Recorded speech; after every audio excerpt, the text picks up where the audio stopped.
Os senadores aprovam urgência para votar o Plano Nacional de Educação, mas o texto ainda é negociado. As repercussões sobre as mudanças no projeto de lei da meia entrada. 70 anos depois da Segunda Guerra Mundial, as reivindicações dos seringueiros que trabalharam no esforço contra os nazistas. O Senado prepara uma nova lei para humanizar o cumprimento de penas e novas normas para as compras do poder público. Morreu o homem que derrotou o apartheid. Nesta edição, você vai lembrar o dia em que Nelson Mandela visitou o Congresso Nacional. O Jornal do Senado está começando.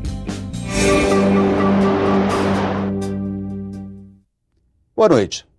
Os senadores aprovaram hoje o regime de urgência para o plano que prevê as metas da educação no país. O PNE deve ser votado no plenário na quarta-feira da semana que vem. Definido. O Plano Nacional de Educação está em regime de urgência. A tramitação mais rápida foi aprovada na sessão desta quinta-feira. A urgência fará com que qualquer emenda, qualquer entendimento, essa emenda possa ser apreciada no plenário com parecer de plenário. Portanto, não precisará o projeto voltar às comissões, atrasando mais a sua votação. Nós vamos seguir o regimento, votar 1, 2, 10 vezes, não importa. O que importa é que ao final e ao cabo nós tenhamos o PNE aprovado. Até quarta-feira da semana que vem, quando o projeto será votado, os líderes do governo e da oposição vão tentar um acordo para cerca de 50 alterações inseridas no texto na Comissão de Educação pelo senador Álvaro Dias. Nós queremos uma proposta a ser executada, por isso estabelecemos prazos, um sistema de monitoramento, de avaliação constante, de prestação de contas. O Plano Nacional de Educação tem 20 metas. Quer, por exemplo, acabar com o analfabetismo e universalizar o ensino público para pessoas com deficiência. Também prevê que até 2020 sejam investidos 10% do Produto Interno Bruto do Brasil em educação. Quando alterou o texto, o senador Álvaro Dias estabeleceu que após 6 meses da aprovação do plano, o governo federal apresente uma proposta de emenda à Constituição que vincule impostos e recursos que garantam o cumprimento da meta. Esse é um dos pontos de divergência. O relator no plenário, que é da base governista, tem até esta sexta para propor mudanças no projeto. Se construirmos um entendimento, não tem nenhuma dificuldade. Se não construirmos um entendimento, nós apresentamos o nosso projeto e vamos ter uma sessão muito bonita no dia 11. O presidente Renan Calheiros marcou 2 sessões do Congresso Nacional para a apreciação de vetos presidenciais e a votação do Orçamento Geral da União para o ano que vem. Serão no dia 10, próxima terça-feira, e no dia 17 de dezembro. Os seringueiros que ajudaram no esforço para combater o nazismo na Segunda Guerra Mundial criticam uma proposta em análise no Senado. Eles foram ouvidos na Comissão de Constituição e Justiça. Durante a Segunda Guerra Mundial, Belisário trabalhou na produção de borracha para abastecer a indústria bélica norte-americana. Nós estávamos completamente escravos. Nós estávamos escravos. Dentro desses 4 anos, nós trabalhamos. Nós saímos, eu saí, nunca recebi um tostão. Aos 97 anos, ele ainda tem esperança de receber pelo tempo de seringueiro. Peço a Deus que saia. Mas, em todos os casos, o que o povo quer dar para nós, não adianta. Ganhar R$ 1.500 por mês, que não dá para nós comer.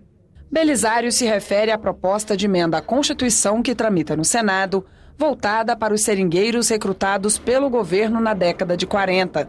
A PEC garante R$ 25 mil a título de indenização e prevê ainda um aumento de R$ 144 na pensão vitalícia a que tem direito, como reconhecimento pelo serviço prestado ao país. Os 55 mil seringueiros convocados hoje somam apenas 6 mil. Também lutam pelos mesmos direitos 6 mil dependentes desses soldados da borracha, como ficaram conhecidos esses trabalhadores. Os soldados da borracha reclamam que a PEC desvincula a atualização da pensão mensal do índice de correção do salário mínimo. Dentro da base aliada do governo, um movimento dos senadores que representam a Amazônia de solidariedade aos soldados da borracha e de que nós não entendemos como justo abrir mão de algo que já está constituído e que já está conquistado na Constituição da República, que é a vinculação com o salário mínimo. Dentro do contexto atual de muita limitação de recursos orçamentários, o que me preocupa, muito honestamente, é que nesse debate, em busca do que seria a proposta ideal, nós percamos a possibilidade concretamente de, neste ano ainda, ou no início do ano que vem, garantir essa melhoria para as senhoras e para os senhores. O senador Assir Gurgás se comprometeu a apresentar uma emenda para garantir mais direitos aos soldados da borracha. No sentido de nós aumentarmos o valor mensal que eles poderão e deverão receber a partir do ano que vem, e nós substituirmos também o indexador de reajuste, não pela inflação e sim pelo salário mínimo. O Brasil é o 4º país do mundo em número de presos. Criar um sistema eletrônico de controle das vagas e das penas, proibir a prisão em delegacias, melhorar o tratamento aos detentos. São algumas das medidas do anteprojeto para a reforma da Lei de Execução Penal, entregue hoje ao presidente do Senado. A Comissão Especial de Juristas, proposta pelo senador José Sarney, trabalhou desde abril para atualizar a Lei de Execução Penal, que é de 1984. O ministro do STJ, Sidney Benetti, entregou o anteprojeto com 200 dispositivos ao presidente do Senado, Renan Calheiros, nesta solenidade. As mudanças são para reduzir a superlotação dos presídios, humanizar o tratamento aos detentos e combater a impunidade. Hoje o Brasil tem 540 mil presos, mais da metade são provisórios. O anteprojeto aposta na informatização para controlar as vagas e o tempo das penas e reduz a burocracia. Acaba, por exemplo, com a exigência do alvará de soltura. Quando der aquele prazo do cumprimento da pena, anotado já no sistema informatizado dos presídios, deve a pessoa ser posta em liberdade. Caso excedido o número previsto de vagas nos estabelecimentos prisionais, não deve ser aceito mais nenhum preso.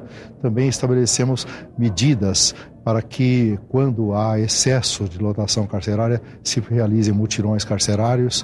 Os órgãos de execução penal foram repensados para poder fazer o controle eletrônico com a criação de centrais informatizadas.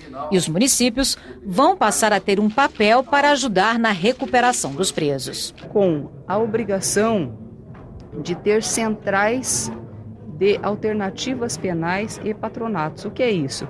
É o encaminhamento daquelas pessoas que estão em liberdade ou em regime aberto, enfim, cometeram pequenas infrações e precisam ser encaminhadas para escolarização, trabalho, qualificação, tratamento de saúde. Esse encaminhamento, como as pessoas estão livres no meio social, isso tem que ser feito pelo município. O anteprojeto proíbe o encarceramento em delegacias e dá um prazo de 4 anos para a adaptação. O presidente do Senado, Renan Calheiros, destacou os pontos importantes da proposta que atacam um tema complexo e delicado. O documento vai tramitar no Senado como projeto de lei. O sistema prisional, para funcionar bem, deve ser transparente e equilibrado nas suas ações, proporcionando condições efetivas para que a pena cumpra seu papel de punição, repreensão, prevenção e, fundamentalmente, de reintegração social. O Congresso pode aprovar uma nova lei de licitações. A senadora Cátia Abreu apresentou hoje o relatório da comissão especial criada em junho deste ano para atualizar as regras sobre as compras do poder público. A Lei de Licitações tem 20 anos e define regras para as compras e contratos da administração pública. Até hoje, já recebeu 80 alterações. Pelo menos 500 projetos no Congresso tratam do assunto. A proposta apresentada pela senadora Cátia Abreu tem 176 artigos. Não deixamos de ouvir ninguém. Nós teremos oportunidade em outras comissões de fazer as emendas, de contribuir até chegar ao plenário do Senado.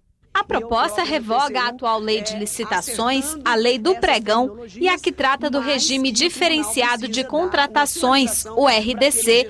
Incorpora grande parte da legislação atual, mas oferece novas opções ao gestor público. O texto simplifica as modalidades de licitação, que hoje pode ser realizada por meio de tomada de preços, carta-convite, leilão, concurso, concorrência e pregão. A proposta acaba com os 2 primeiros e muda o conceito de pregão e concorrência. Quando for obra governamental, quando for produto especificado por governo, nós será o menor preço. Então a creche é R$ 1.900, meu lance será R$ 1.850.000. E quando for produto tabelado por mercado igual remédios, aí a empresa poderá dar o maior desconto. O relatório também amplia os casos em que a licitação pode ser dispensada e aumenta os valores para a contratação direta. Para obras e serviços, o valor passa de 15 para 150 mil reais. Para outros serviços e compras, o valor aumenta de 8 para 80 mil reais. O relatório da senadora Cátia Abreu ainda prevê o fornecimento contínuo de materiais e compras sob encomenda. Também permite ao gestor indicar a marca do produto a ser licitado. Um dos pontos considerados mais polêmicos é a questão do critério de escolha da empresa, que privilegia, em alguns casos, a qualificação técnica do serviço ou a qualidade do produto em vez do preço. Tem casos que não há discussão, o menor preço é o melhor caminho. Mas existem casos que nem sempre o melhor preço é o melhor para o cidadão, é o melhor para a sociedade. Depois do intervalo, as reações à proposta que muda o plano urbanístico de Brasília e o dia em que Nelson Mandela visitou o Congresso Nacional. O Jornal do Senado volta em instantes.